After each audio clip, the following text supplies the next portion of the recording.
श्री भगवान ने एक श्लोक में कहा कि शुभ और अशुभ ये दोनों कर्म तुम्हें केवल दुख ही देंगे। यद्यपि शुभ का फल सुख होता है और अशुभ का फल दुख होता है, लेकिन जो यहां शुभ का फल सुख होता है वो भी दुख ही होता है, क्योंकि दुखालयम अशाश्वतम, ये दुखमय ही है। जैसे एक रास्ते में संत जा रहे थे तो उन्होंने देखा कि एक स्वर्ण सर्फियों से भरी थैली है। तो एक शिष्य ने उठाया, देखा अरे स्वर्ण सर्फियां, प्रसन्न हो गया। महाराज चुप, वही रख वही रख। उनका क्यों? बोले इसलिए कि ये दुख है, ये सुख नहीं है। बोले महाराज गली गली रोटी मांगने से अच्छा है सर्फियां पास रहेगी, जिसको आदेश करेंगे वो भोजन देगा। बोले दुख है। प्रायः श्रद्धावान पुरुष ही गुरु के वचनों पर विश्वास करते हैं, क्योंकि गुरु दूर की देख के कह रहे हो, तुम नजदीक की देख के कह रहे हो, तो तुम्हें नजदीक में लगता क्या संकट है? ये बावराईपन तो है कि मिली हुई संपत्ति का त्याग कर रहे हैं, कह रहे नहीं चाहिए, और अभी हमको कहेंगे कि जाओ गांव से रोटी मांग के लाओ। ये क्या है? गुरुजनों की बात पर यदि विश्वास होगा तो परिणाम में आप समझोगे, मार्ग में हो सकता है आप न समझ पाओ। उन्होंने शिष्य से कहा तुम देखना चाहते हो कैसी विपत्ति है ये, कैसा दुख है ये? बोले प्रभु मुझे तो सुख ही नजर आ रहा है, इसमें क्या दुख नजर आ रहा है? छुप जाओ झाड़ियों में, थोड़ी देर नाम जप करते हुए देखना ये कैसी विपत्ति है।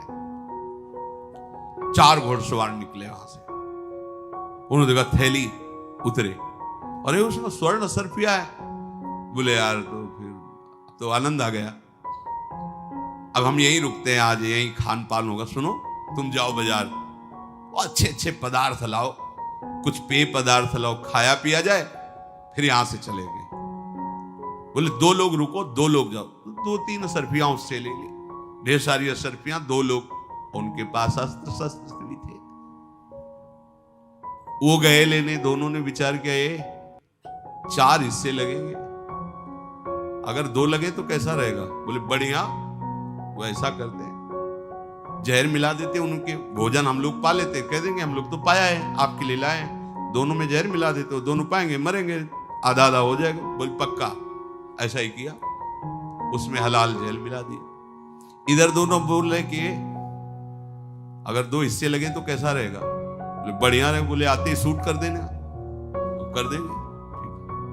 वो भोजन में 2 के लिए जहर मिला के ला रहे मारने के लिए, और इन दोनों ने आते ही दोनों को गोली ठोक दी।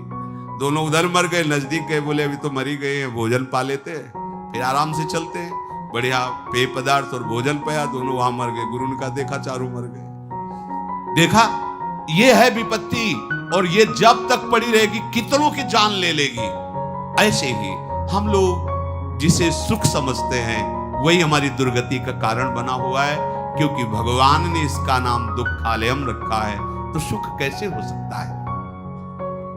इस दुखालय में शुभ अशुभ कर्मों के परिणाम से तुम्हारा मंगल नहीं होने वाला। कैसे मंगल होगा? बोले चित्तस्य ही प्रसादेन हन्ति कर्म शुभाशुभम प्रसन्नात्मात्मनि स्थित्वा सुखमानन्त्यमश्नुते। जब कोई मनुष्य अपने चित्त को प्रभु के चरणों में, उनके नाम में लगाता है, उसका हृदय पवित्र होने लगता है और उसके शुभ और अशुभ दोनों कर्म नष्ट हो जाते हैं। ये बात महामहिमामय है, इसके सामने कोई बात नहीं। चित्तस्य ही प्रसादेन हन्ति कर्म शुभाशुभम। अशुभ कर्मों को तो हम बाधा समझते हैं और शुभ कर्मों को नहीं समझते हैं। नहीं, बिल्कुल वैसे ही शुभ कर्म बाधा है जैसे अशुभ कर्म है। अशुभ कर्म लोहे की जंजीर है, शुभ कर्म सोने की जंजीर है। तो सोने की जंजीर में खंभा में बांध दिया जाए, चाहे लोहे की जंजीर में, बात तो दुख तो दोनों में है। कैसे नष्ट होंगे शुभ अशुभ कर्म? जिसका चित्त प्रभु से जुड़ गया है, तो प्रसादेन हृदय में प्रसन्नता जागृत होती, पवित्रता जागृत होती है। और भगवत भजन हंति कर्म शुभाशुभम, शुभ अशुभ कर्म का नाश कर देता है। ये बात पकड़ो भाई।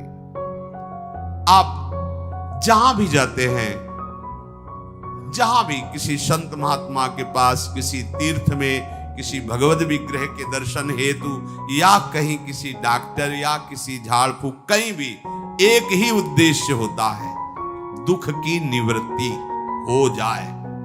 आप सच्ची मानो, कहीं भी जाओ, अगर आपका चित्त भगवान से विमुख है तो शंकर सहस विष्णु अजतो ही सकहि न राखि राम कर द्रोही। विश्वास कर लो, वही तुम्हारा सर्वनाश कर देंगे।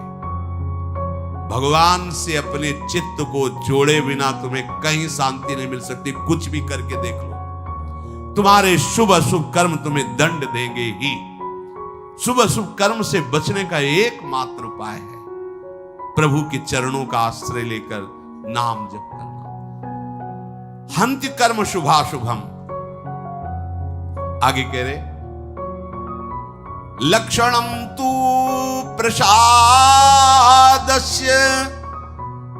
यथा तृप्तः सुखम स्वपेत, निवाते वा यथा दीपो दीपेत कुशल दीपितः।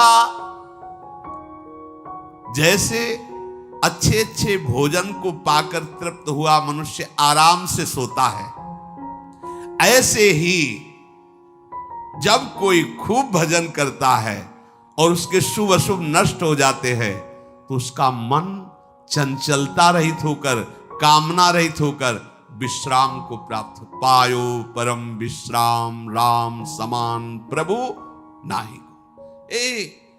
इसी की चाह में भटक रहे हो, देश विदेश दौड़ भाग जितनी, मन विश्राम को प्राप्त हो जाए, आनंद युक्त हृदय हो जाए, और ये संसार के भोगों में, संसार के संग्रहों में हो ही नहीं सकता जब तक प्रभु का भजन नहीं करो।